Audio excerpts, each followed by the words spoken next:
সুধী দর্শকবৃন্দ, আমন্ত্রণ জানাচ্ছি এনটিভির প্রতি শনিবারের আইন বিষয়ক অনুষ্ঠান আইন ও অধিকারে। পরবর্তী 90 মিনিট আমি আবু রেজা আপনাদের সাথে থাকব। এই প্রোগ্রামে আমরা ব্রিটেনের বিভিন্ন আইন, বিশেষ করে immigration, asylum, family, human rights নিয়ে আমরা কথা বলি। টেলিভিশনের পর্দায় যে নাম্বারটা দেখছেন, এই নাম্বারে রিং করে আপনারা আমার সাথে কথা বলতে পারেন। আইনের বিষয়ে যদি কোনো প্রশ্ন থেকে থাকে, সেই প্রশ্ন আমাকে করতে পারেন, আর আমি আপনাদেরকে যতটুকু সম্ভব একটা ধারণা দিতে চেষ্টা করব। একটা কথা মনে রাখবেন, আমরা এই অনুষ্ঠান থেকে যে পরামর্শ দিই, এটাকে একটা প্রাথমিক ধারণা হিসাবে আপনারা নেবেন। এরপরে ভিত্তি করে কোনো সিদ্ধান্ত নেবেন না, কারণ আমরা তো আপনাদের সাথে বসে কাগজপত্র দেখতে পাচ্ছি না, বা সামনাসামনি বসে বিভিন্ন প্রশ্ন করে আলাপ করতে পারছি না। তো যাই হোক, আমরা অনুষ্ঠান শুরু করেছি। একটা কল বুথে চলে এসেছে, দেখি কে আসেন কলে। হ্যালো কলার। আসসালামু আলাইকুম ওয়া রাহমাতুল্লাহি ওয়া বারাকাতুহু। ওয়ালাইকুম আসসালাম ওয়া রাহমাতুল্লাহি ওয়া বারাকাতুহু। বলেন ভাই, আপনার জন্য কি করতে পারি? থ্যাংক ইউ ভাইয়া। আমার একটা প্রশ্ন হচ্ছে ভাইয়া, আমি লিভ টু রিমেইনে আছি। জি। তো আমি এখনো ই ভিসা করি নাই। আমার ভিসার ডেট আছে স্টিল 2027 পর্যন্ত। জি। তো আমি কি জানুয়ারিতে ই ভিসা করলে কোনো সমস্যা হবে? আমার যতদূর ধারণা, এরা মার্চ পর্যন্ত বোধহয় সময়টা বাড়িয়েছে, সুতরাং আপনি জানুয়ারিতেও ই ভিসা করতে পারবেন। এর আগে আমার নামের মধ্যে একটা স্পেলিং এ ভুল ছিল 2-3 মাস আগে। তো ওটা বলছে যে আর কার্ড দিবে না, আর আমি ই ভিসা করার জন্য। জি। তো যদি মার্চ পর্যন্ত থাকে, তাহলে তো আমি জানুয়ারির ফার্স্ট উইকে করলে কোনো অসুবিধা নাই। জি, আপনি এটা করে নেবেন, যত তাড়াতাড়ি করা সম্ভব করে নেওয়াটা ভালো। এখন একজন রেজিস্ট্রারের কাছে লাইট দিচ্ছেন যে উনি 1 মিলিয়ন মানুষের প্রবলেম হবে 31 ডিসেম্বরের মধ্যে না করলে। আবার এর জন্য আপনার অপেক্ষা করতেছি আমি। জি, কারণ আমরা এটা নিয়ে অনেক কথা বলেছি যে অনেক সমস্যা আছে এটা নিয়ে। বিভিন্ন গ্রুপ, তারা এমনকি কোনো গ্রুপ একটা কার্ড সিস্টেম চালু করেছে। ওই কার্ডটা যারা নিচ্ছেন, ওই কার্ডটা ক্যারি করে নেওয়ার জন্য বলেছে, যে যাতে কার্ডটা দেখালে বুঝতে পারে সবাই যে আপনি স্টিল ই ভিসার জন্য এন্টাইটেল, কিন্তু এখনও যে কোনো টেকনিক্যাল কারণে হয়তো আপনার ই ভিসাটা হয়নি, বা আপনি হয়তো যেটাকে তারা বলে শেয়ার কোড, এটা আপনি পাননি। বাট এটা নিয়ে একটা প্রচণ্ড অসুবিধা হচ্ছে, অশান্তি হচ্ছে, এটা তো সর্বজন বিদিত। তাহলে আমার এই জানুয়ারিতে আমি ই ভিসা করলে কোনো সমস্যা হবে না? জি না, আর আপনার তো জানুয়ারির আর আসে বা কয়দিন, 2 দিন মাত্র বাকি। ওকে ভাইয়া, থ্যাংক ইউ ভেরি মাচ। সেই দর্শকবৃন্দ, যেটা অনুষ্ঠানের শুরুতেই বলছিলাম, যে অনুষ্ঠানে আমরা ব্রিটেনের বিভিন্ন আইন নিয়ে কথা বলি। আপনারাও আমার সাথে যুক্ত হতে পারেন। আমরা যে পরামর্শ দিই, এটাকে একটা প্রাথমিক ধারণা হিসাবে নেবেন, তবে এরপরে ভিত্তি করে কোনো সিদ্ধান্ত নেবেন না। অভিজ্ঞ কোনো আইনজীবীর পরামর্শের কোনো অল্টারনেটিভ, কোনো ব্যতিক্রম কিন্তু নাই। তো যেই হোক, আর কি কেমন কাটলো আপনাদের সময়টা? এখন তো মোটামুটি ছুটি চলছে। আমরা জানি যে এটা, যদিও ক্রিসমাসটা হচ্ছে খ্রিস্টানদের জন্যে বড় উৎসব, কিন্তু যেহেতু ব্রিটেনে এই একসাথে এতগুলো দিন ছুটি পাওয়া যায় না, তো সেটার জন্য অন্য ধর্মাবলম্বীরাও কিন্তু এই ছুটির সুযোগে তারা, যেটাকে ফ্যামিলি গেট টুগেদার, পরিবারের বিভিন্ন আত্মীয় স্বজনের সাথে তারা মিলিত হন, ভালো খাওয়া দাওয়ার ব্যবস্থা করেন। তো সেটা সেই অর্থে এটা অনেকেরই জন্য এটা একটা সুযোগ করে দেয়, যে একটা ফ্যামিলি গেট টুগেদার, যেটা হয়তো অন্য সময় হয় না। যেমন ঈদের সময় তো আর সব কিছু বন্ধ থাকে না, বা ঈদের সময় তো সবার ছুটি হয় না। তো সেটা অনেকটা এটাকে তারা পুরো করে নেওয়া হয় এই ক্রিসমাসের সময়। আর যাই হোক, আপনাদের সময়টা মোটামুটি ভালো কাটছে বলে আশা করছি। আর 2 দিন পরেই তো ইংরেজি নববর্ষ শুরু হচ্ছে। নতুন আরেকটা বছর দেখতে দেখতে এই 2024টা মনে হচ্ছে খুব তাড়াতাড়ি শেষ হয়ে গেল। 2025 শুরু হচ্ছে। 2025-এ আমরা জানি না যে কি হবে, কি পরিবর্তন আমাদের জন্য আসছে বিশ্বে। আমরা এই বছর 2024 সালে অনেক পরিবর্তন দেখলাম। বাংলাদেশে দেখলাম পট পরিবর্তন হলো। দীর্ঘ 15-16 বছরের একটা শাসনের অবসান হয়ে আমরা দেখলাম দেশে একটা অন্তর্বর্তীকালীন সরকার ক্ষমতায় এসেছেন। অনেক পরিবর্তন আমরা দেখতে পেলাম। আবার আমরা দেখলাম মধ্যপ্রাচ্যে, সিরিয়াতেও একটা দীর্ঘদিনে একটা স্বৈরাচারী সরকারের পতন হয়েছে। এখন 2025 সালে আমরা কি কি পরিবর্তন দেখব আমরা জানি না, তবে ইমিগ্রেশনের ক্ষেত্রে আমরা যেটা দেখতে পাচ্ছি যে আরও বেশি কঠিন একটা দিক হয়তো আসছে বলে ধারণা করা যায়। আর এই সাথে আমি এর আগেও দুটো অনুষ্ঠানে বলেছিলাম যে প্রচুর অ্যাপিল আসছে এবং অ্যাপিলের কারণে ইমিগ্রেশন অ্যাপিল ট্রাইব্যুনাল তারা কিন্তু অনেকটা চাপের মধ্যে আছে। এর আগে আমরা বলেছিলাম যে একজন জাজ বলেছেন যে 53% ইনক্রিজ হয়েছে। আজকে আবার আরেকজন ঊর্ধ্বতন আদালতের জাজ বলছেন যে 82% মতো বোধহয় ইনক্রিজ হবে। নতুন জাজ নিয়োগ করা হয়েছে, কিন্তু তারা আগামী বছর অটম মানে শরৎকালের আগে তারা হয়তো বসতে পারবেন না, তারা সিটিং দিতে পারবেন না, অর্থাৎ কেস নিয়ে ডিল করতে পারবেন না। তো এই সময়টাতে একটা প্রচণ্ড চাপের মধ্যে আছে আদালত। তো যাই হোক, আমরা আলোচনাতে ফিরে যাচ্ছি। আলোচনা একটা আপডেট দিতে পারি, সেটা হচ্ছে যে এই বর্তমানে যারা রিফিউজি আছেন তারা যারা হোম অফিসের যে অ্যাকোমোডেশনে তারা থাকেন সেখান থেকে তাদেরকে তারা যেই মুহূর্তে থাকার অনুমতি পান সেই মুহূর্তেই কিন্তু তাদেরকে তাড়াতাড়ি সেই বাসস্থান ছেড়ে দেওয়ার জন্য বলেন। এটা মোটামুটি 28 দিনের একটা সময় আছে, টার্গেট আছে, সেটাকে সেই সময়টা এখন বৃদ্ধি করে 56 দিন করা হয়েছে। তার মানে 56 দিনের ভিতরে তাদেরকে এখান থেকে বার হতে হবে, তাদেরকে অ্যাকোমোডেশন ছেড়ে দিতে হবে। এটা অবশ্যই একটা ভালো একটা পদক্ষেপ।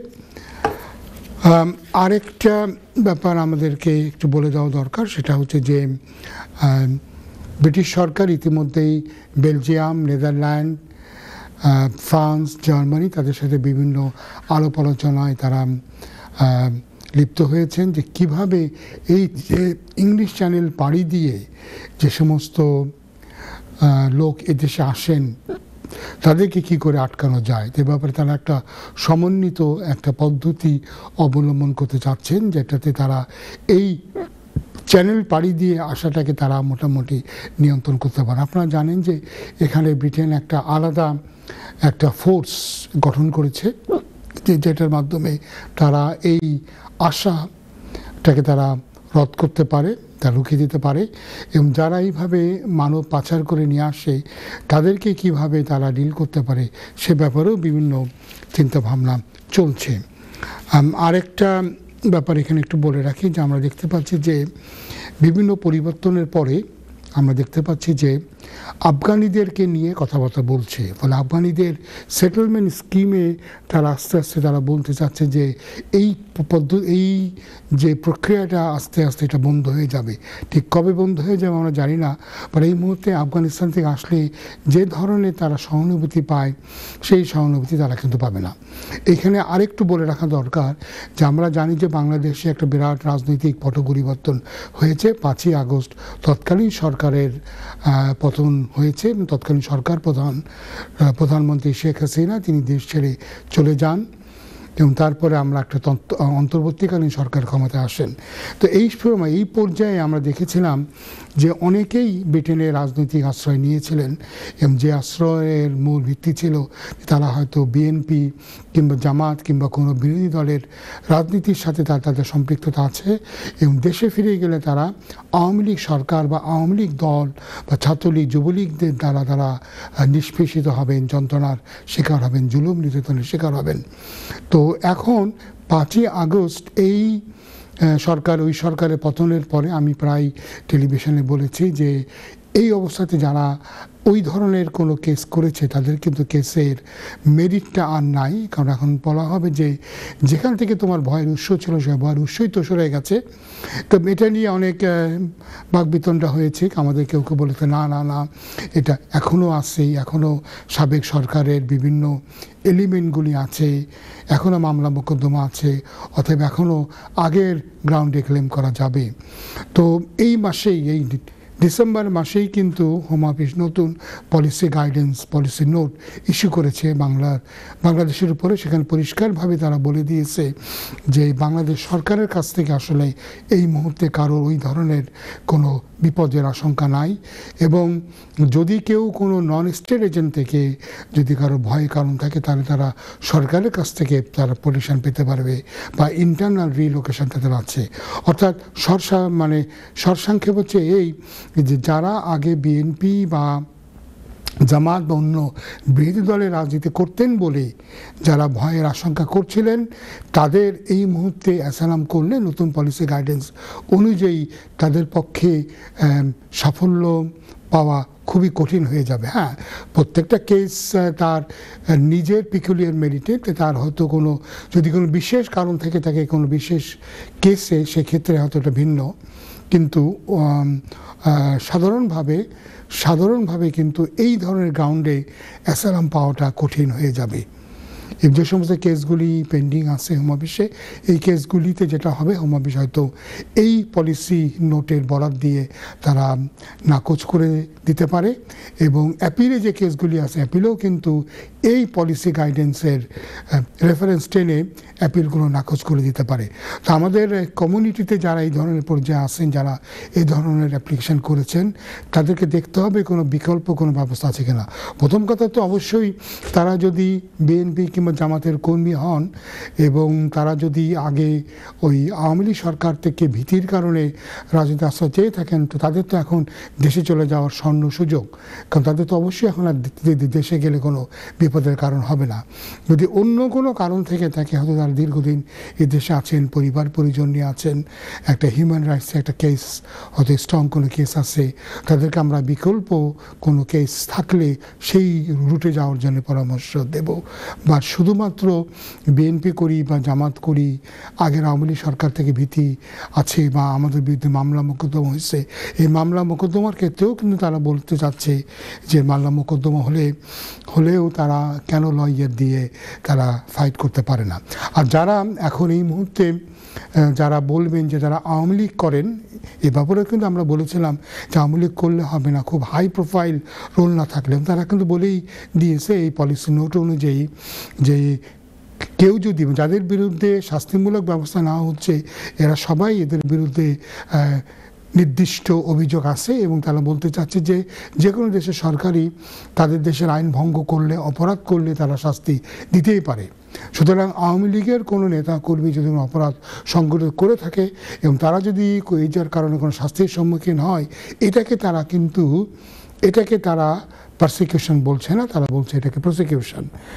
আর যারা এখন বলবে যে আমি আওয়ামী লীগ করি, এরা যদি আসলে ওই ধরনের কোনো গুরুত্বপূর্ণ পদে না থাকে, তাহলে কিন্তু দুঃখিত, পলিসি নোট অনুযায়ী এই মুহূর্তে হোম অফিসের পজিশন হচ্ছে এই যে বর্তমান সরকার যদি আপনি কোনো অপরাধের সাথে সংশ্লিষ্টতা না থেকে থাকে, তবে আপনার কোনো বিপদ হওয়ার কারণ নাই।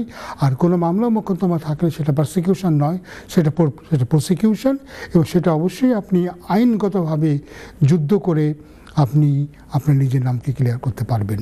তো যাই হোক, আমার মনে হয় যে এটা এই পলিসি গাইডটা পড়া দরকার। যারা বাংলাদেশ থেকে অ্যাসালাম যারা ক্লেম করেছেন এখনও আছেন, তাদের অবশ্যই পলিসি গাইডেন্সটা দেখা দরকার। এটা খুব বড় একটা গাইড নয়, এটা হচ্ছে 55 পাতার একটা গাইড। এটা পড়লে দেখবেন সেখানে বিভিন্ন সূত্র দেওয়া হয়েছে, কোন কোন সূত্র থেকে তারা এই সমস্ত এভিডেন্স কালেক্ট করেছেন। তখন হোম অফিস এই পলিসি গাইডেন্সটাই তারা ফলো করবে, এবং জাজরাও বাংলাদেশের কেসের ব্যাপারে এই পলিসি গাইডেন্সটা তারা ফলো করবেন।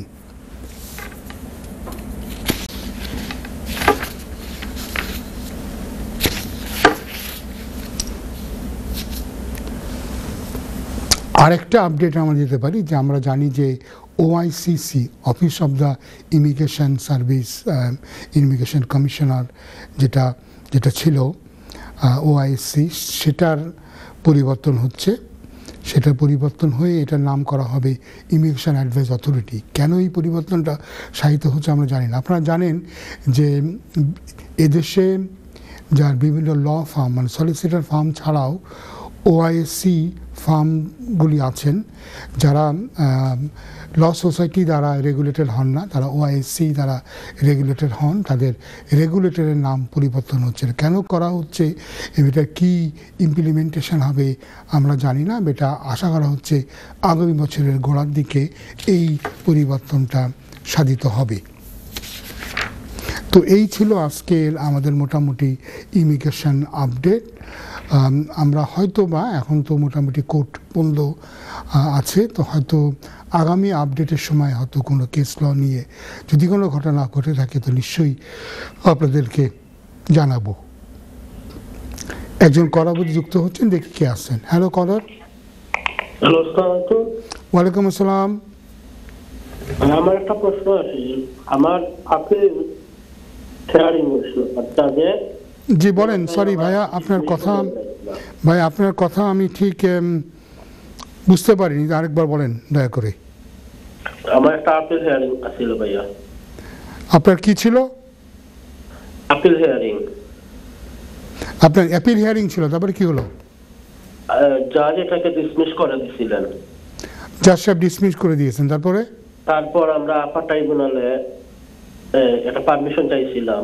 জি, পারমিশন পাইছেন। Good, very good. জি, এখন আবার হোম অফিস বলতেছে যে জাজ যে ডিসিশন দিচ্ছেন এটা ওই error of law misconduct. So এখন এই মুহূর্তে আমরা কি করতে পারি? না ভাইয়া, আমি আপনার কথাটা ঠিক মতো বুঝতে পারিনি। আইন অধিকারে একজন করারের সাথে কথা বলছিলাম, জানি না উনি এখনো লাইনে আছেন কেন। করার, আপনি কি এখনো লাইনে আছেন? মনে হয় কলারকে আমরা হারিয়ে ফেলেছি। তো করার জন্য বলছি যে আপনার ফার্স্ট ইয়ারে আপনার বিরুদ্ধে একটা ডিসিশন হয়েছে, আপনার অ্যাপিলটা ডিসমিস হয়ে গেছে। আপনি তখন পারমিশন টু অ্যাপিল, আপনি অ্যাপিল করার অনুমতি চেয়েছেন, অনুমতি গ্রান্টেড হয়েছে। এখন যেটা হবে সেটা হচ্ছে যে আপার ট্রাইব্যুনালে আপনার একটা হিয়ারিং হবে। হিয়ারিংয়ে তারা জানাবে, আপার ট্রাইব্যুনাল জানাবে যে সত্যি ফার্স্ট ইয়ারের কি কোনো মিস্টেক হয়েছে কিনা। যদি মিস্টেক হয়ে থাকে, এরর হয়ে থাকে, কোনো ভ্রান্তি হয়ে থাকে আইনগতভাবে, তাহলে তারা এটাকে আবার ফার্স্ট ইয়ারে পাঠিয়ে দিতে পারে নতুন করে হিয়ারিংয়ের জন্য, অথবা তারা ইচ্ছে করলে নিজেরাও একটা হিয়ারিং করতে পারে, নতুন করে একটা হিয়ারিং তারা করতে পারে। তো সাধারণত যেটা আমরা হয় যে এরকম কোনো মিস্টেক পেলে তারা ফার্স্ট ইয়ারে আবার পাঠায় দেয়, তখন আবার নতুন করে আপনার হিয়ারিং হবে। তো যাই হোক, আমি তো বিশ্বাস করি যে আপনার নিশ্চয়ই কোনো অভিজ্ঞ আইনজীবী আপনার কেস নিয়ে লড়ছেন, তো তার কাছ থেকে আপনি বাকিটা নিশ্চয়ই পরামর্শ নিতে পারবেন। তো যাই হোক, দেখি আর কেউ আসছেন কিনা। আচ্ছা, করার মনে হয় নাই। তো আমরা আলোচনা করি। আলোচনা যেটা আমরা শুরু করেছিলাম, যেটা নিয়ে যে হোম অফিস বাংলাদেশের পরে নতুন পলিসি গাইডেন্স, পলিসি নোট, যেটাকে আমরা বলি সিপিএন, কান্ট্রি পলিসি নোট, তারা ইস্যু করেছে, এই মাসেই করেছে। এবং যেখানে তারা এই যে বাংলাদেশে যে পরিবর্তন ঘটে গেল 5ই আগস্ট, সেটার পরে তারা অনেক কথা লিখেছে এবং তারা এই পরিবর্তিত পরিস্থিতির ক্ষেত্রে বাংলাদেশ থেকে যারা এসে রাজনীতি আশ্রয় চাইবে বা যাদের কেসগুলো এখনও পেন্ডিং আছে, তাদের ভবিষ্যৎ কিন্তু এখানে মোটামুটি কোন দিকে যেতে পারে এ ব্যাপারে কিন্তু আলোকপাত করা হয়েছে। তো যেটা আমরা আগেই বলেছিলাম, এই ঘটনা ঘটার পরে 5ই আগস্টের পরে আমি এই প্রোগ্রামে এবং আরও অন্য টেলিভিশনে কিন্তু প্রোগ্রামে আমি বারে বারে কিন্তু এটাই অ্যাডভাইস করে আসছিলাম যে যারা আগের সরকারের সাথে যাদের বিরোধ ছিল বা বিবাদ ছিল বা ভয় ছিল, তাদের পক্ষে এখন আর ওই গ্রাউন্ডে অ্যাসালাম ক্লেম করলে বা থাকলে, অ্যাসালাম ক্লেম থাকলে ওই গ্রাউন্ডে আর সাকসেস হওয়ার সম্ভাবনা নাই। তো সেটা নিয়ে যে সমস্ত অনেকেই এটা পক্ষে বিপক্ষে বলেছে, অনেকে বলেছে যে না, এখনও সম্ভব, কারণ এখনও তো আগের সরকারের বিভিন্ন এলিমেন্ট তো চলে যায়নি। তো সেখানে যে অনেকে আইনশৃঙ্খলা পরিস্থিতির কথা বলেছেন, এই গাইডে কিন্তু বলেছে যে প্রাথমিকভাবে আইনশৃঙ্খলা পরিস্থিতি অবনতি হলেও মোটামুটি সরকার আস্তে আস্তে তার নিয়ন্ত্রণ নিয়ে ফেলেছে এবং বিভিন্ন জায়গার পরে সরকারি নিয়ন্ত্রণ প্রতিষ্ঠিত হচ্ছে। তো সেই হিসাবে আমি দেখতে পাচ্ছি যে বর্তমান সরকারকে তারা মনে করছে যে এটা ক্যাপেবল অফ অফারিং প্রোটেকশন।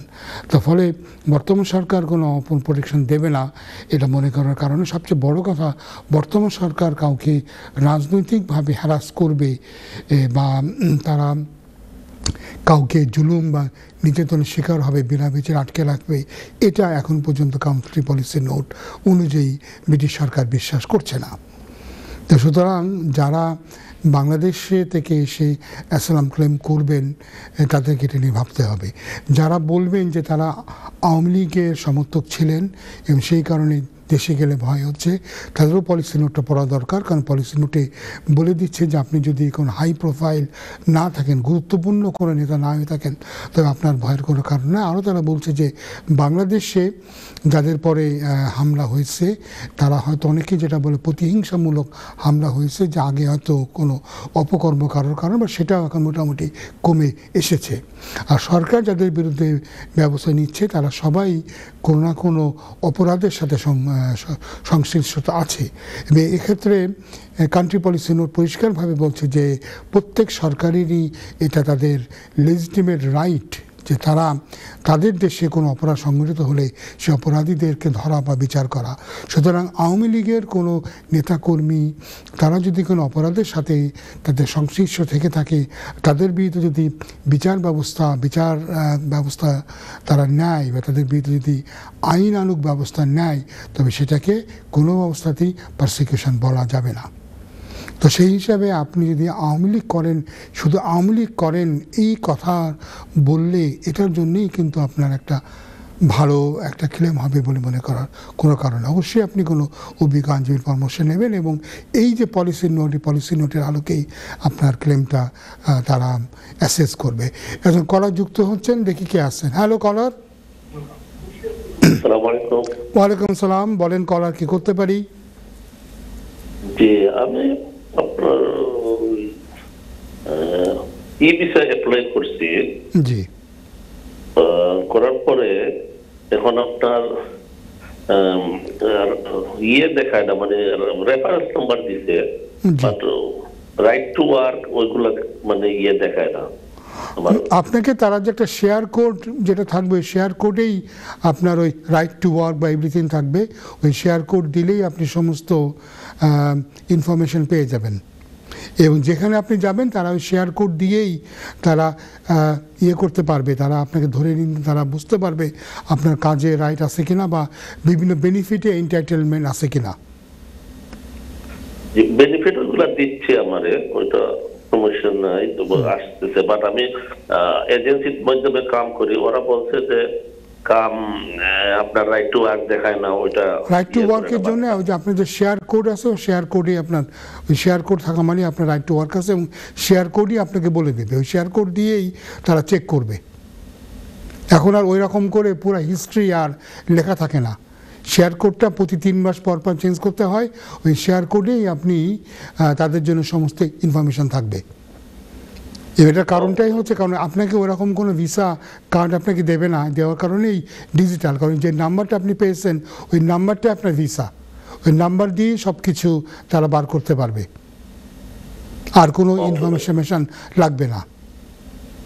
এই পুরোটার অর্থটাই হচ্ছে এইটার এই ডিজিটাল করা মানেই হচ্ছে যে লম্বা চওড়া ডকুমেন্ট আপনাকে আর ক্যারি করা লাগবে না। ওই নাম্বার দিয়ে আপনার সম্পর্কে পুরো হিস্ট্রি তারা বার করে ফেলতে পারবে। ধন্যবাদ আপনাকে।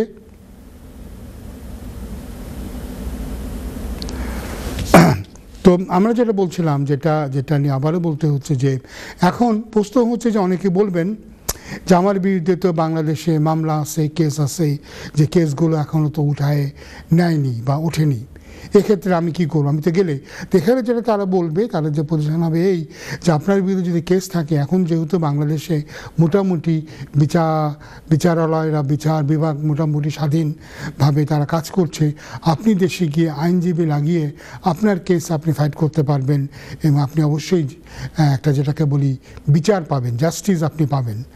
আর অনেক ক্ষেত্রে আমরা জানি যে ডিজিটাল সিকিউরিটি অ্যাক্ট এবং অন্যান্য যে সমস্ত কালা কানুন আছে সেটা কিন্তু বর্তমান সরকার সরকার বলেছে যে তারা এগুলিকে যত দ্রুত সম্ভব তারা কিন্তু উঠিয়ে নেবে। তো ফলে এই সমস্ত আইনের অধীনে যারা মামলা পাচ্ছেন এই মামলাগুলো সবই কিন্তু হয় মানে ইতিমধ্যে এগুলো প্রত্যাহার হয়ে গেছে, প্রত্যাহার না হয়ে গেলেও এটা হয়তো খুব শীঘ্রই প্রত্যাহার হয়ে যাবে। তো এই জন্য শুধু মামলা থাকলেই আর ঠিক অ্যাসাইলাম করার ওই গুরুত্ব আর থাকছে না। তো এই জন্য যারা রাজনৈতিক কারণে এর আগে যারা অ্যাসাইলাম ক্লেম করেছেন, বিশেষ করে তৎকালীন সরকার আওয়ামী লীগ সাবেক সরকারের সময় যাদের প্রবলেম ছিল, তাদের পক্ষে এখন আর ওই ধরনের গ্রাউন্ডে করার সুযোগটা অনেক কম। হ্যাঁ, এটাও তো এই না যে হতে পারে কোনো ব্যক্তি তার নিজের কারণটাই, তার হয়তো নিজের কেসটাই এত কোনো একটা বিশেষ কোনো ব্যাপার থাকতে পারে, তার নিজের কেসে এরকম কোনো ঘটনা না থাকলে, কোনো বিশেষ কোনো ঘটনা না থাকলে ওই ধরনের বিষয়ের উপরে আর এখন আর অ্যাসাইলাম ক্লেম করাটা মানে অ্যাসাইলাম ক্লেম করলে আর খুব একটা লাভ হওয়ার সম্ভাবনা নাই। তো এই জন্যে যারা অ্যাসাইলাম ক্লেম করেছেন তাদেরকে অবশ্যই নতুন করে ভাবতে হবে। এবং আমি তো মনে করি যারা যেটা বললাম, যারা জেনুইনলি বিএনপির কর্মী, জামাতের কর্মী, তাদের তো এখন আসলে কোনো ভয়ের কারণ নাই, তারা তো এখন দেশে ফিরে যেতে পারে নির্বিঘ্নে। আমরা অন্য আলোচনার ভিতরে যেতে গিয়ে যারা আমরা প্রায় দিনই আমরা কথা বলি, সেটার মধ্যে একটা হচ্ছে যে আমরা হিউম্যান রাইটস নিয়ে কথা বলি। অনেকেই বলে যে এদেশে আসছে একটা হিউম্যান রাইটসের কেস করে দিয়েছি। আসলে হিউম্যান রাইটস কেসটা কি এটা বুঝতে হবে। হিউম্যান রাইটসের দুটো আসপেক্ট আছে, একটা হচ্ছে প্রোটেকশন আসপেক্ট, আর একটা হচ্ছে family and private life. Protection aspect যেটা, যে প্রোটেকশন রিলেটেড যে হিউম্যান রাইটস, সেটা অনেকটা অ্যাসাইলামের সাথে সম্পর্কযুক্ত। এবং সেখানে একটা কেসে বলি দিয়েছিলেন ঊর্ধ্বতন আদালত যে অধিকাংশ ক্ষেত্রেই যদি একটা অ্যাসাইলাম ক্লেম ফেল করে তবে হিউম্যান রাইটসও ফেল করবে। আমরা প্রোটেকশন রিলেটেড যখন আমরা হিউম্যান রাইটসের কথা বলি তখন আমরা নর্মালি আর্টিকেল 2 এবং article 3 European convention of human rights নিয়ে আমরা কথা বলি। আর্টিকেল 2 হচ্ছে রাইট টু লাইফ, আর্টিকেল 3 হচ্ছে freedom from torture, inhuman and degrading treatment, এটা নিয়ে আমরা কথা বলি। তো যেটা হয় যে তারা বলতে চাচ্ছেন আদালতের কথা যে অধিকাংশ ক্ষেত্রে যদি অ্যাসাইলাম ক্লেম সাকসেসফুল হয় তবে এই আর্টিকেল 3 ক্লেমটাও সাকসেসফুল হবে, আবার যদি অ্যাসাইলাম ক্লেম ফেল করে তবে আর্টিকেল 3 ক্লেমও ফেল করবে।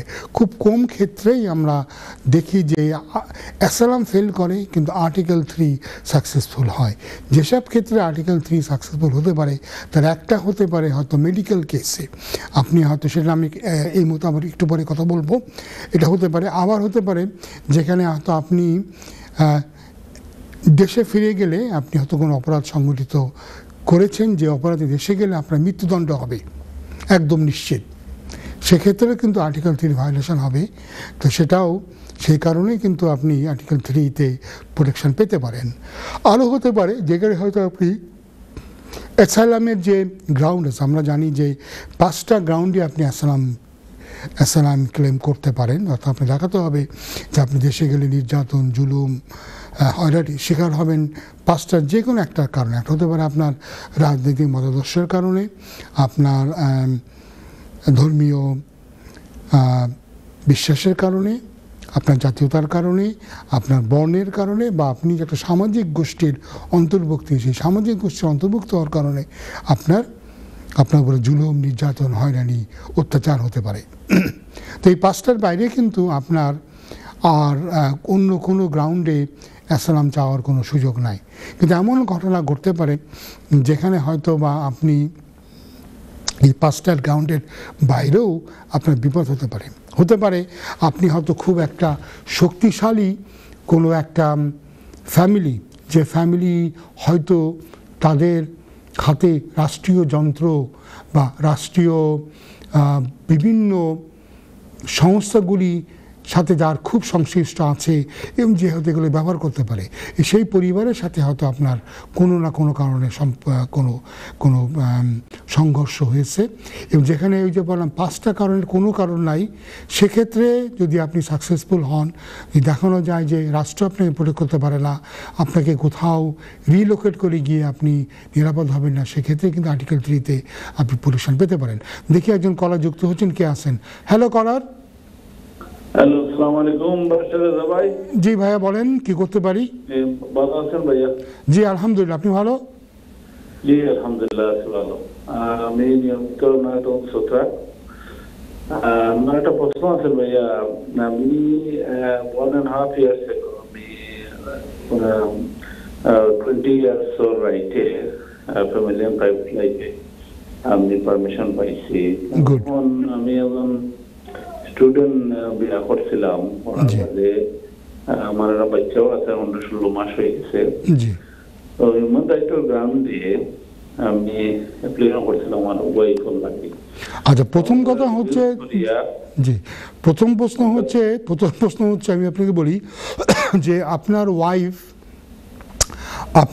আপনি কিন্তু কোনো স্পাউসের জন্যে আপনি ইমিগ্রেশনের রুলে আপনার অ্যাপ্লিকেশনের কোনো সুযোগ নাই, মনে রাখবেন, কারণ যেহেতু আপনার সেটেল স্ট্যাটাস নাই, কিন্তু আপনি আপনার বাচ্চার জন্য অ্যাপ্লাই করতে পারবেন।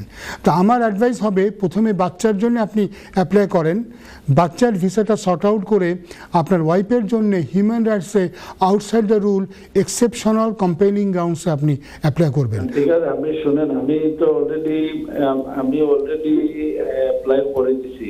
জি, তো তারা রিফিউজ করি আমার আপিল রাইট দিচ্ছে আর কি। জি, বুঝছেন না কথা। এখন আপিলটা কতটুকু সাকসেসফুল হওয়ার আশা আছে? আর সেকেন্ড একটা কোয়েশ্চন হইল কি, আমি ম্যারেজটা রেজিস্টার করি নাই, আমি কি ম্যারেজটা রেজিস্টার করতে পারবো? এখন আপনি অ্যাপ্লিকেশন করি এই সময় ওরা আমার ওয়াইফের পাসপোর্ট আর ওই বিআরপি যে আছিল আগর তারা নিয়ে নিচ্ছে। তো এখন ম্যারেজ রেজিস্ট্রেশন করতে কোনো অসুবিধা হবে কিনা? প্রথম কথা হচ্ছে ম্যারেজ রেজিস্ট্রেশনের বিষয়টা সম্পূর্ণ ম্যারেজ রেজিস্ট্রারের হাতে। আমি যেটা বলবো, আপনার যিনি আইনজীবী আছেন তাকে দিয়ে ম্যারেজ রেজিস্ট্রারের কাছে একটা চিঠি লেখেন, এবং চিঠি লিখে দরকার হলে হোম অফিস থেকে আপনার ওয়াইফের পাসপোর্টের সার্টিফাইড কপি আনবেন। হোম অফিস কিন্তু এটা লিখলে তারা ওই ফটোকপিতে সার্টিফাই করে তারা পাঠিয়ে দেয়। ওই হোম অফিসের সার্টিফাইড কপি নিয়ে আপনি ম্যারেজ রেজিস্ট্রারের কাছে গিয়ে বিয়েটা রেজিস্ট্রেশন করে ফেলবেন।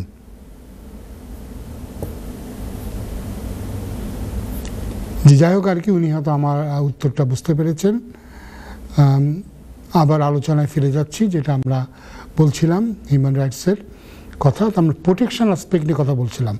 আরেকটা ধরনের একটা গ্রাউন্ড হতে পারে প্রোটেকশন অ্যাসপেক্টে, যেটা আমরা বললাম যদি একটুখানি আমরা আবার দেখে নিতে পারি, তাহলে হচ্ছে এই যে অধিকাংশ ক্ষেত্রেই অ্যাসাইলাম ক্লেম ফেল করলে হিউম্যান রাইটস আর্টিকেল 3 বা আর্টিকেল 2 কিন্তু ফেল করবে। আবার যদি অ্যাসাইলাম ক্লেম সাকসেসফুল হয় তবে আর্টিকেল 3 কিন্তু আপনি সাকসেসফুল হবেন। কিন্তু কোনো কোনো ক্ষেত্রে যেটা হতে পারে সেটা হচ্ছে যে আপনি অ্যাসাইলাম ফেল করলেন কিন্তু আর্টিকেল 3-তে আপনি সাকসেসফুল হলেন। এবং আর্টিকেল 3-তে যেমন আর্টিকেল 3 কিন্তু অনেক বড়। আর্টিকেল 3 যে শুধুমাত্র যে কনভেনশনের গ্রাউন্ড না থাকলে আপনি পাবেন তা কিন্তু নয়।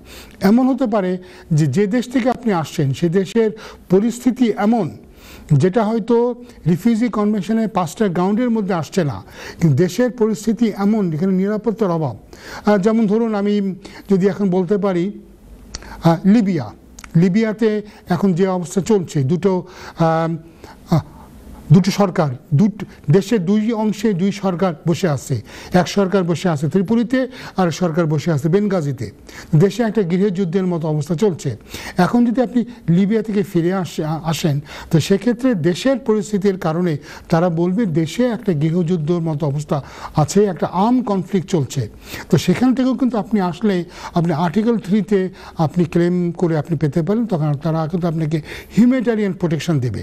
তো হিউম্যানিটেরিয়ান প্রোটেকশন যেমন আপনি পাচ্ছেন তেমনি আবার কনভেনশন গ্রাউন্ড নাই, কিন্তু সেখানে আর্টিকেল 3 আপনি পেতে পারেন। আচ্ছা, আমরা আবার এই ব্যাপারে আমরা ব্যাক করব।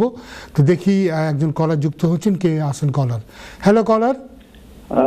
সরি ভাই, আমি একটু আগে করছিলাম, আমার কোয়েশ্চনটার পুরো আনসারটা আমি জি, আমি যেটা আপনাকে অ্যাডভাইস করেছি যেটা আপনাকে করতে হবে সেটা হচ্ছে যে ওই ম্যারেজ রেজিস্ট্রেশনে তো আপনি অবশ্যই যোগাযোগ করবেন, তবে আপনি হোম অফিসে লিখে আপনার ওয়াইফের পাসপোর্টের সার্টিফাইড কপি আনবেন। আপনার ওয়াইফের পাসপোর্টের সার্টিফাইড কপি নিয়ে না, এটা বলছিলাম যে আমার বাচ্চার বিষয়ে অলরেডি তো হিউম্যান রাইটে ওয়াইফের জন্য করে ফেলছি, তো এগুলো তো এখন আপিলে আছে। এখন যদি ইনকেস মনে করো আমার আপিল সাকসেসফুল না হয়, আমি বাচ্চার রাইটে আবার করতে পারবো কিনা? না, আপনি কি বাচ্চার ভিসা করিয়েছেন আগে? না, করিনি।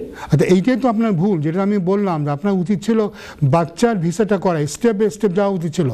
বাচ্চার ভিসাটা করায় তারপর আপনি মায়ের ভিসার জন্য আপনি যেতেন। এই পদক্ষেপ না নেওয়ার জন্য যাই না, কারণ মার ভিসা এই সময় রান আউট হইতেছে, ও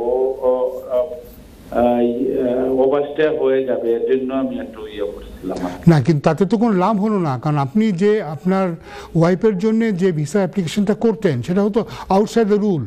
আউটসাইড দ্য রুলে যদি আপনি ভিসার জন্য অ্যাপ্লাই করেন তাহলে উনি ওভারস্টে হলেন কি না হন এটা তো ম্যাটার করে না। আচ্ছা আচ্ছা, বুঝতে পেরেছেন? তো এই জন্য ওখানে আপনার টেকনিক্যাল মিস্টেক হয়ে গেছে। টেকনিক্যাল মিস্টেকের কারণে এই প্রবলেম। আমি আপনাকে অ্যাডভাইস করবো যে আপনি দ্রুত আপনার বাচ্চার জন্য আগে আপনি অ্যাপ্লাই করে নেন, কারণ ইমিগ্রেশনের রুলে এই বাচ্চাদের জন্য কিন্তু প্রভিশন আছে।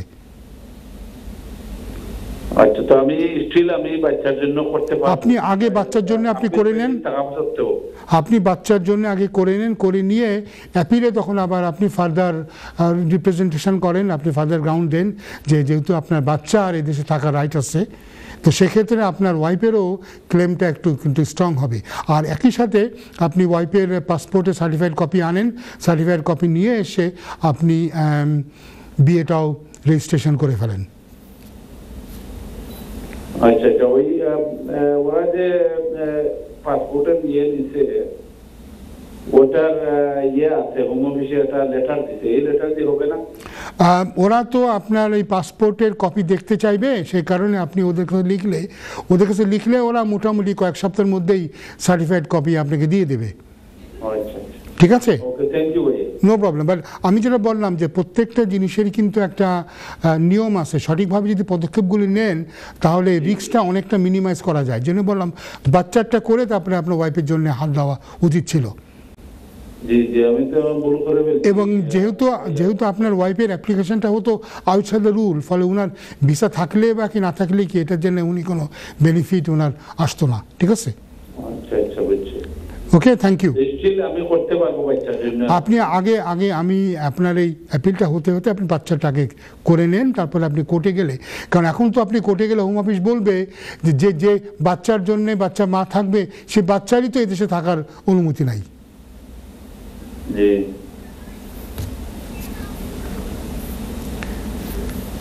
Okay, thank you.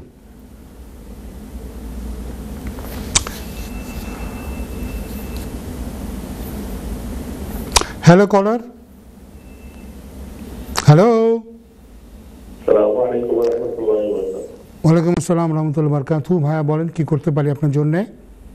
জি ভাইজান, থ্যাংক ইউ, অনেক কষ্ট করতেছেন আপনি, খুব অ্যাডভাইস দিচ্ছেন, থ্যাংক ইউ ভাইজান। আপনার কমিউনিটির অনেক ফায়দা হচ্ছে আপনার জন্য, থ্যাংক ইউ ভাইজান। আমি জানতে চাচ্ছি ওই যে ই ভিসার ডেট কি আর 30 ডিসেম্বরে 31 তারিখ ছিল, এটা কি বাড়ানো হয়েছে না?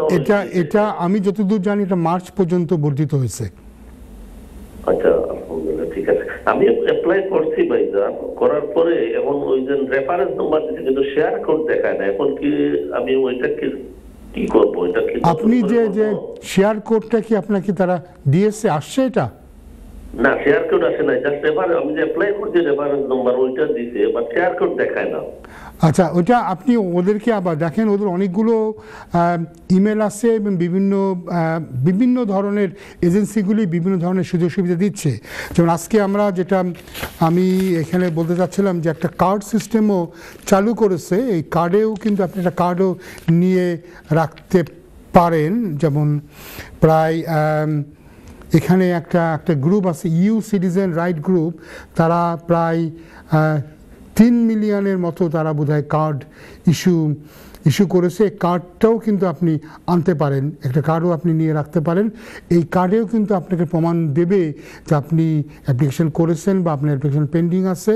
তো আমি আপনাকে যেটা বলবো, আপনি যদি গুগলে যান, গুগলে গিয়ে দেখেন EU citizen right group the 3 million, এই একটা গ্রুপ, অথবা চ্যারিটি মাইগ্রেন্টস অর্গানাইজ, এটার মধ্যে গেলে আপনি একটা বাস্ট কার্ড তারা বলছে BUST বাস্ট কার্ড, এটা কিন্তু আপনি হয়তো অ্যাক্সেস করতে পারবেন, এটা ডাউনলোড করতে পারবেন এটা কার্ডটাকে। প্রোটেকশনের আরেকটা দিক কিন্তু মেডিকেল গ্রাউন্ড, অনেকেই মেডিকেল গ্রাউন্ডে অ্যাপ্লিকেশান করার জন্যে অনেকে করেন।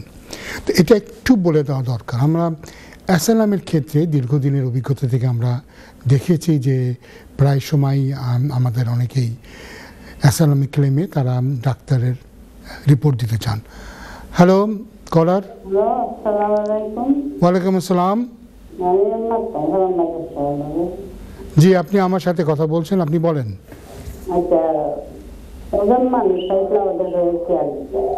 কিসে আসছিল? Care visa. জি, তারপরে তার কি শেষ হয়ে যায়?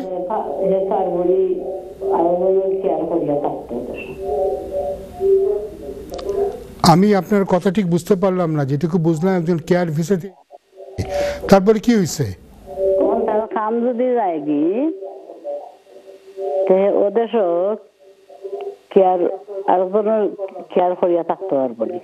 আরেকজনে কি করে থাকতে পারবে? এটা ধরেন এই ধরনের অ্যাপ্লিকেশনগুলি করলে এটা সাকসেসফুল হয় না, কারণ সে আসছে কেয়ার ভিসাতে এবং সে একজনের পার্সোনাল কেয়ারার হওয়ার সুযোগ তার খুব কম। সে ইচ্ছা করলে অ্যাপ্লিকেশন করতে পারে, কিন্তু এই ধরনের অ্যাপ্লিকেশন ম্যাক্সিমাম ক্ষেত্রে না হয়ে যায়, রিফিউজ হয়ে যায়। তো ফলে আমি মনে করি তার একজনের পার্সোনাল কেয়ারার হিসাবে থাকার সম্ভাবনাটা অনেক কম।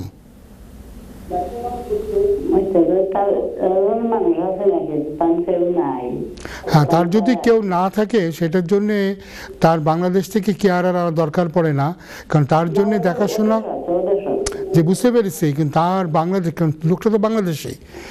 এখন এদেশে যে সোশ্যাল সার্ভিস আছে তারাই কিন্তু মানুষের কেয়ার করার জন্য যথেষ্ট। এটার জন্য তারা বাইরে থেকে কাউকে এদেশে রাখতে দেওয়ার সম্ভাবনা অনেক কম। উনি চেষ্টা করতে পারেন, কিন্তু এই অ্যাপ্লিকেশনগুলি নাকচ হয়ে যাওয়ার সম্ভাবনা খুব বেশি।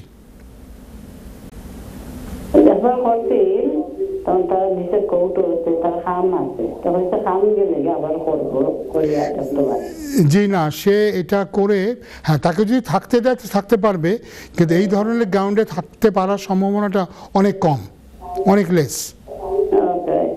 ওকে, নো প্রবলেম।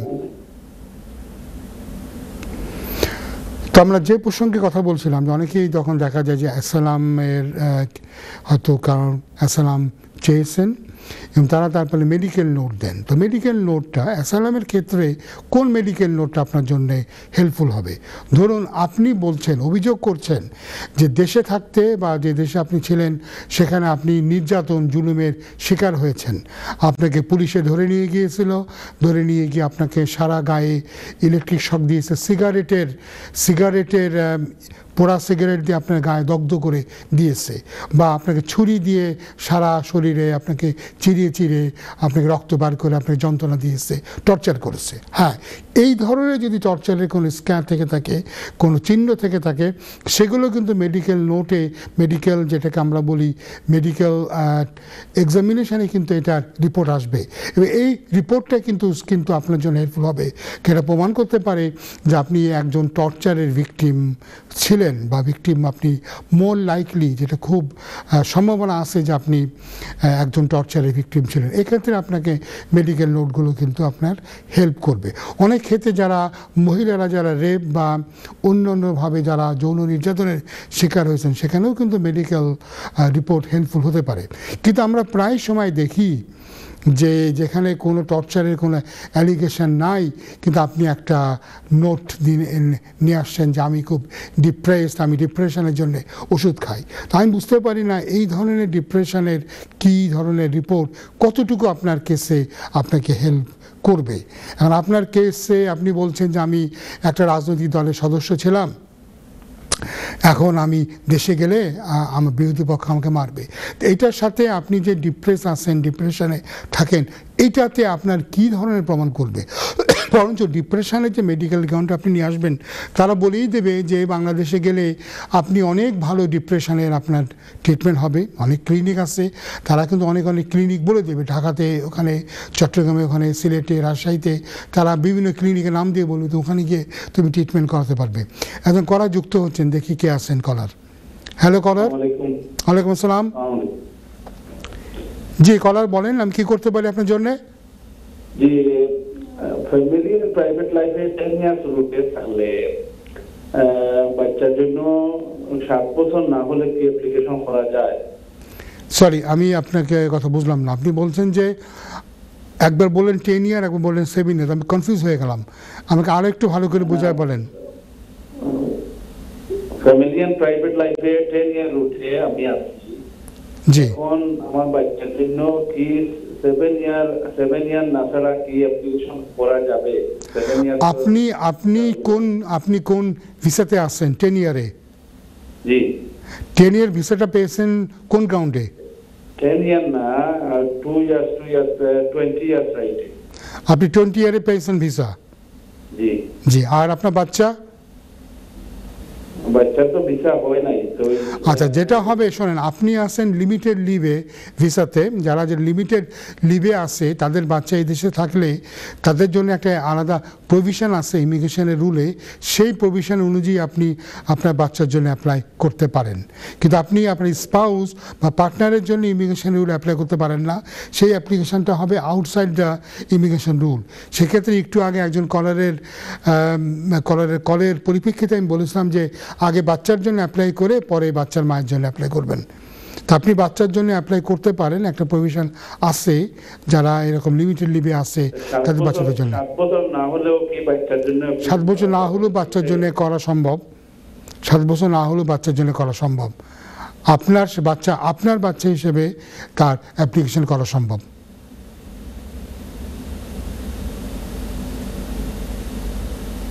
আপনার উপরে ডিপেন্ডেন্ট হিসেবে বাচ্চার জন্য অ্যাপ্লাই করা সম্ভব। আচ্ছা ভাই, থ্যাংক ইউ। ওকে।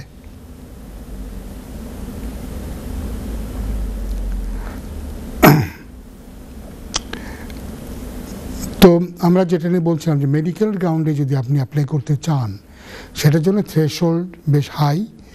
আপনাকে খুব মারাত্মক ধরনের কোনো অসুখে আপনাকে ভুগতে হবে, এমন কোনো অসুখ যেখানে হয়তো আপনি যিনি অ্যাপ্লিকেন্ট হয়তো তার জীবনের শেষ পর্যায়ে চলে এসেছে, অথবা জীবনের শেষ পর্যায়ে সে চলে আসে নাই, কিন্তু এমন একটা পর্যায়ে সে আছে যে দেশে গেলে সে ট্রিটমেন্ট পাবে না, বা ট্রিটমেন্ট সে অ্যাফোর্ড করতে পারবে না, বা তার কেয়ারিং করার জন্যে কোনো লোক নাই। এটাতে এখন আমরা কেসও আছে, AM জিম্বাবুয়ে এদেশের কেস, এবং ইউরোপের 11 কোর্ট অফ হিউম্যান রাইটসের কেস হচ্ছে পাপুস ভ্যালি অ্যান্ড বেলজিয়াম।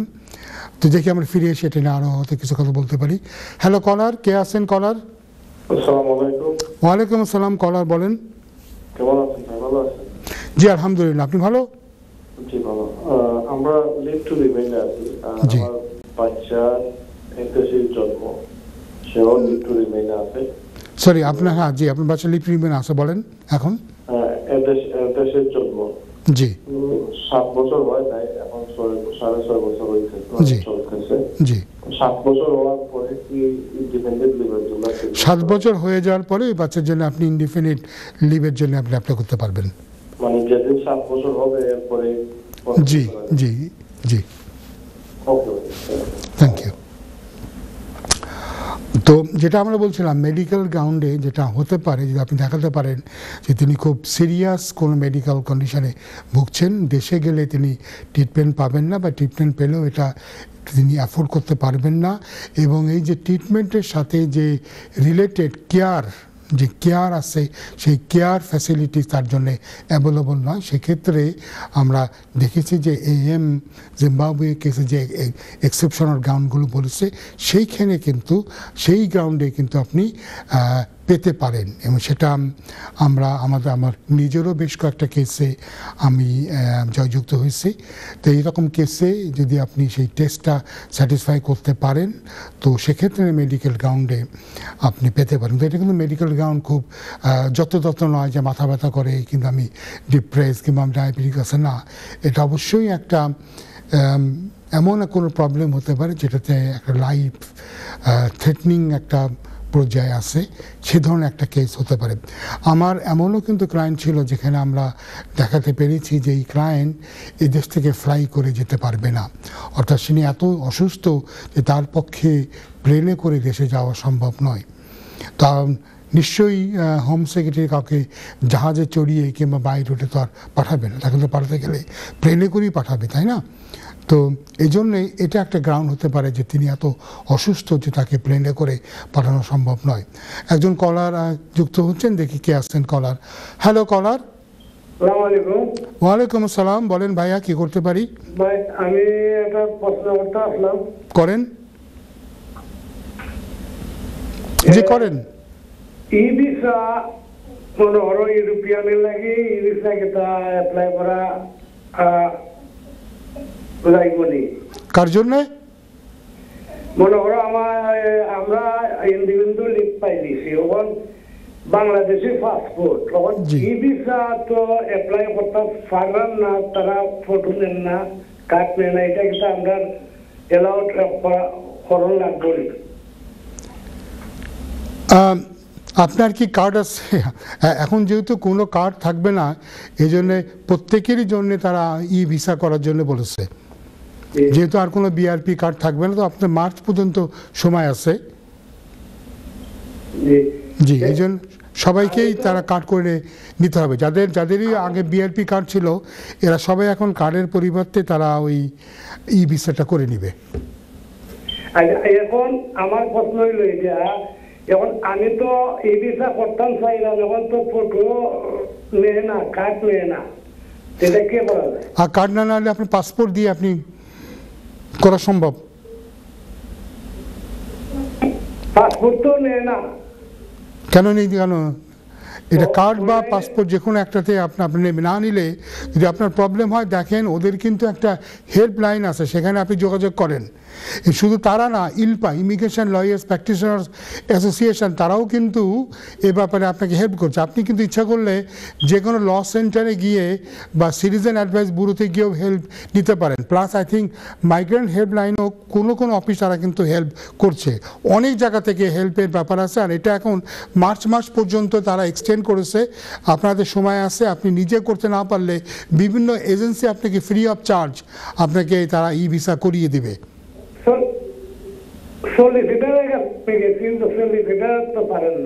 সলিসিটারও করতে পারে, কিন্তু সলিসিটার হয়তো আপনাকে পয়সা চার্জ করতে পারে। আমি বলবো আপনার নিকটস্থ সিটিজেন অ্যাডভাইস ব্যুরো, ল সেন্টার কিংবা আপনি গুগলে চেক করে দেখেন যে কারা কারা আপনাকে ফ্রি ই ভিসা করে দিবে।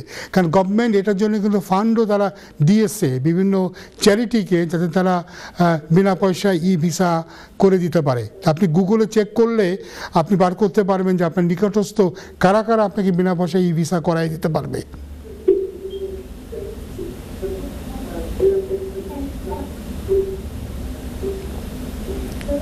ধন্যবাদ আপনার কলের জন্যে।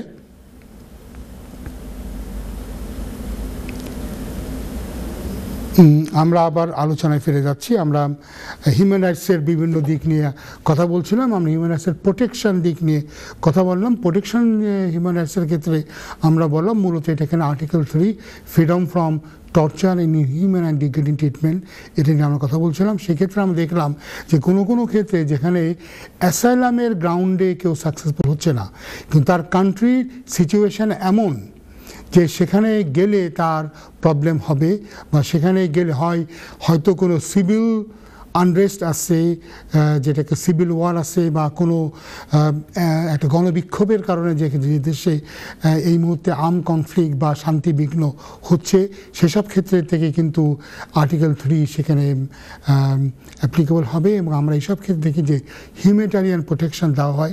হিউম্যানিটেরিয়ান প্রোটেকশন কিন্তু অ্যাসাইলামের মতোই 5 বছরের জন্য দেওয়া হয়। যেখানে হিউম্যানিটেরিয়ান প্রোটেকশন হয় না, কিন্তু যেখানে আপনার জীবনের হুমকি আছে এবং যেখানে রাষ্ট্র আপনাকে প্রোটেক্ট করতে পারে না, সেক্ষেত্রে আপনি আর্টিকেল 3 আন্ডারে গিয়ে আপনি প্রোটেকশন পেতে পারেন। যদি এটা মেডিকেল গ্রাউন্ড হয়, সেক্ষেত্রে আপনি 2.5 বছরের জন্য ভিসা পাবেন। একজন কলার যুক্ত হচ্ছেন, কলটা আগে আমি নিয়ে নিই। Hello caller, hello caller, hello hello কলার, বলেন কি জানতে চাচ্ছেন? হ্যালো, আসসালামু আলাইকুম। ওয়ালাইকুম আসসালাম, বলেন। হ্যাঁ, হ্যালো, আসসালামু আলাইকুম। ওয়ালাইকুম আসসালাম, বলেন, শুনছি আপনার কথা। এই তো, জি, আমি একটু প্রশ্ন করতে চাই স্যার আপনাকে। জি, সেটা হচ্ছে যে আমার ইউরোপিয়ান পাসপোর্ট, আমার কি ভিসা করতে হবে কি? আপনার কি আছে, প্রি সেটেল না সেটেল? জি জি, আমার প্রি সেটেল সব আছে। জি, প্রি সেটেল থাকলে আপনার লাগবে না, কারণ ওইটা অলরেডি ই ভিসা। ও আচ্ছা আচ্ছা, thank you sir. No problem. আপনাকে এবং আপনার প্যানেলকে অনেক ধন্যবাদ। Thank you, thank you sir. আসসালামু থ্যাংক ইউ, আলাইকুম। আসসালাম। তো আমরা আর্টিকেল 3 নিয়ে কথা বলে ভালো, আমরা আর্টিকেল 8-এ চলে আসি। এই আর্টিকেল 8-এর উপরেই কিন্তু ভিত্তি করে আমাদের কমিউনিটির অনেকেই কিন্তু কেস করেন, এবং আসার পরেই অনেকে দেখেন যে 6 মাস হলো, 1 বছর হলো, 2 বছর হলো, একটা কেস করলেন, অনেকে বলে দেন এই তো একটা হিউম্যান রাইটসের কেস মেরে দিলাম, একটা কেস মেরে দিলাম। এটা আমাদের বাঙালি কমিউনিটির ভিতরে একটা খুব প্রচলিত একটা ফ্রেজ, কেস মারা। তো কেস মেরে দিলাম, একটা কেস আর কি করে দিলাম হিউম্যান রাইটসে। আসলে কি কেস করেছেন তারা নিজেরাও জানেন না, বলে যে হিউম্যান রাইটস। এটা মূলত আর্টিকেল 8-এর আন্ডারে করা হয়। একজন কলার যুক্ত হচ্ছেন, কলারের সাথে কথা বলিনি। Hello caller. হ্যালো, আসসালামু আলাইকুম। ওয়ালাইকুম আসসালাম। আচ্ছা, আমি একটা কোয়েশ্চন আপনার জিজ্ঞাইতাম। জি করেন। একটা এই যে কেয়ার ভিসা আইছো, জি, তার কাম যায় কি? সেটা জি, কি দাও? যে তার যদি কাম যায় তবে তিনি দেশে চলে যাবেন। তিনি তো কাজের জন্য আসছেন, কাজ না থাকলে দেশে কেন থাকবেন? কেন? তো ওখান খাইলা কষ্ট করিয়া ওইসব পয়সা লাগাইয়া আইনিয়া মানুষের এটা করো, তখন এটা কি তখন না? আপনার কথা হচ্ছে যে কারো পাইলাই তাই। শোনেন, কেউ যদি কেয়ার ভিসাতে এদেশে আসে, তার কাজ যদি না থেকে থাকে, তাহলে তার যেটা করতে হবে, সে এই যে কেয়ারিং কোম্পানি, যে কোম্পানি তাকে এদেশে নিয়ে এসেছে, তাদের বিরুদ্ধে সে মামলা করতে পারে। এটা একটা ব্রিচ অফ কন্ট্রাক্ট, এটা চুক্তি আইনের বরখেলাপ। এখন সমস্যা হতে পারে এই যে উনি যদি জেনুইন কাজ না নিয়ে দালালকে ধরে টাকা দিয়ে যদি একটা জব কিনে আসেন, একটা ওয়ার্ক পারমিট কিনে যদি উনি এদেশে আসেন, তাহলে ওনার পক্ষে মামলাটা করা সম্ভব না। সেক্ষেত্রে উনি নিজে ধরা পড়ে যাবেন যে উনি জালিয়াতি করে জোচ্চুরির মাধ্যমে এদেশে আসছেন। এখন উনি যদি জেনুইনভাবে এদেশে এসে থাকেন, তবে উনি অবশ্যই কেয়ার কোম্পানির বিরুদ্ধে মামলা করতে পারেন এবং উনি ক্ষতিপূরণ চাইতে পারেন যে আমি যে এই দেশে তুমি আমাকে নিয়ে আসলে কাজ দেবে বলে তুমি আমাকে কাজ দাও নাই। কিন্তু উনি যদি দালালকে দিয়ে পয়সা দিয়ে আসেন, তাহলে উনি কিন্তু নিজেই জোচ্চুরির জন্য ধরা পড়বেন, কারণ উনার এই কেসে উনার এই ধরনের কাজ পাওয়ার জন্যে দালাল বা এজেন্সির মাধ্যমে কিন্তু আসার কোনো কারণ নাই। এবং আমাদের নিজেদের যে তথ্য আছে, সেই তথ্য অনুযায়ী আমরা জানি যে যারাই মোটামুটি জেনুইন ভিসাতে এই দেশে আসছেন, টাকা পয়সার কোনো লেনদেন হয়নি, তাদেরই কিন্তু কাজ পেতে কোনো অসুবিধা হয়নি। যারা ওয়ার্ক পারমিট কিনে এদেশে এসেছেন তাদেরই কিন্তু কাজ পেতে অসুবিধা হয়েছে। কোনটা হয়েছে আপনার আত্মীয় আমি জানি না, উনি নিজে জানবেন। তো আমার মনে হয় ওনার কোনো অভিজ্ঞ আইনজীবীর সাথে পরামর্শ করা। তবে যেটা হচ্ছে ব্যাপার সেটা হচ্ছে এই যে কাজ না থাকলে ওনার দেশে চলে যাওয়া উচিত, কারণ যে জন্য উনি এদেশে আসছিলেন সেই পারপাসটাই যদি ওনার না থাকে, উনি এদেশে কেন থাকবেন, কিসের জন্য উনি এদেশে পড়ে থাকবেন? উনি তো কাজ করতে আসছেন। এখন উনি যদি বলেন না আমি কাজ করতে আসিনি, তাহলে তো উনি আরেকটা মিথ্যা কথা বলে ফেললেন। তাহলে তো উনি ইমিগ্রেশন অফিসারের কাছে মিথ্যা কথা বলেছেন, কাজের জন্য উনি আসলে কোনোদিন আসতে চাননি, উনি থাকার জন্য এদেশে আসছেন। তো যাই হোক, উনি অভিজ্ঞ কোনো আইনজীবীর কাছ থেকে ওনার পরবর্তী কর্মপন্থা নিয়ে আলাপ করবেন। ওনার যদি অন্য কোনো গ্রাউন্ড এদেশে থেকে থাকে, কোনো হিউম্যান রাইটস বা দেশে গেলে উনি যদি মনে করেন ওনার বিপদের সম্মুখীন হবেন, ওনাকে মেরে ফেলবে, খুন করে ফেলবে, বাংলাদেশ সরকার ওনাকে রক্ষা করতে পারবে না, তবে উনি প্রোটেকশনের জন্য চাইতে পারেন। তো সেটা হয়তো ওনার ক্ষেত্রে প্রযোজ্য না। আমি এমনি আলোচনা কমপ্লিট করার জন্য আমি সব দিক কভার করে দিলাম। ধন্যবাদ আপনাকে।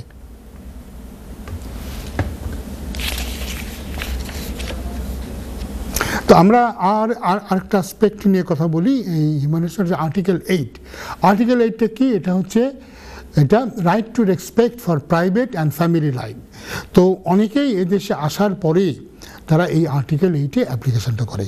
কিসের কারণে করে অ্যাপ্লিকেশন করে অনেকে জানেও না। পরে আমাকে অনেকেই বলে আমি জানি না আমার সলিসিটর কী লিখে দিয়েছে। এখন আর্টিকেল 8-এ আপনার দুটো অ্যাসপেক্ট আছে, family life, private life. Family life মানে আপনার দেশে ফ্যামিলি থাকতে হবে, এবং আমরা ফ্যামিলি মানে থাকতে গেলে আমরা মূলত বলবো যে স্বামী স্ত্রী বা বাচ্চা কাচ্চা থাকতে হয়। একজন কলার যুক্ত হচ্ছেন, কলারটা নিয়ে নিই। হ্যালো কলার। আসসালামু আলাইকুম। ওয়ালাইকুম আসসালাম। আমি একটা প্রশ্ন করতে চাইতেছি।